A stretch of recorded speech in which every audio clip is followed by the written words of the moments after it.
Okay, you guys, today we are looking at the Synology DS1819 Plus. This is a 8-bay Synology NAS.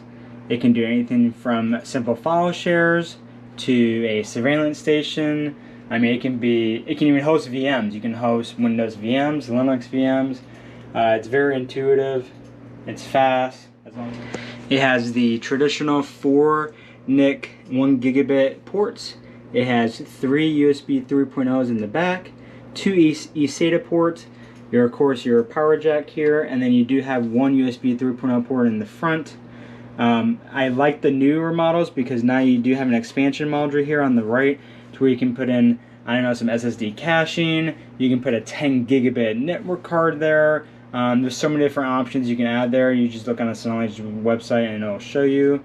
So let's dive right into this and do a quick memory upgrade, because these things usually come with only 4 gigs of memory, and we're going to be running some VMs on this, so we're going to definitely need some more. So we're going to be upgrading this to 32 gigs, and that's 2 16 gig DIMMs that we're going to be upgrading this to. Alright, so we have our crucial 32 gig kit, which is the 2 16 gig DIMMs. We're going to take our Synology NAS and flip it upside down. It's pretty lightweight because we don't have any hard drives in it yet. So we're just going to go ahead and undo these 2 screws here on the bottom.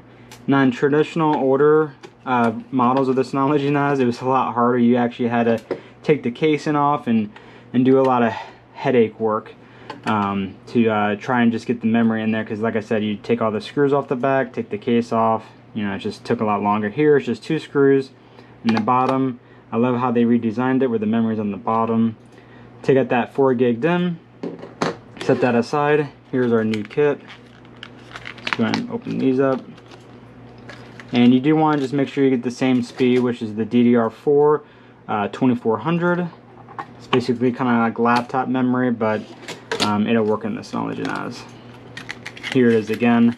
It's a 32 gig kit, 216, DDR4 2400 SODIMM, and it says notebook because usually this is designed for laptop memory, but this is such a low powered machine, that's why it takes that kind of memory.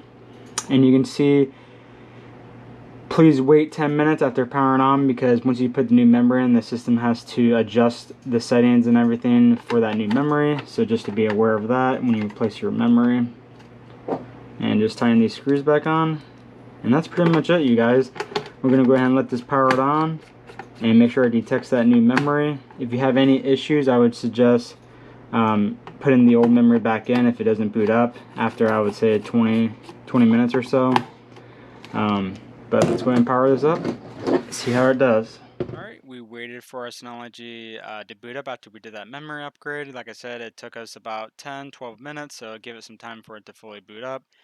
I love using this Synology Assistant app, so I can quickly find our new Synology on the network, because it usually does DHCP. So here we are, we picked it up. It's the 8.114, and you can see there's 2 of them, but that's because we have both 2 NICs active. If you have all 4, you're going to get 4, or if you have 1 NIC active with 1 Cat5e cable, you just see 1. So we went to 114, we logged in. Now we're going to go to Control Panel to make sure it's picking up the new memory. So we go to Info Center, and you can see now our total physical memory is from 4 gigs to 32 gigs. And that's how easy it is to upgrade your memory for the Synology. Please see the link in the description for the type of memory I used and this where I purchased the Synology. Hope this was helpful. Thanks you guys, and see you in the next video.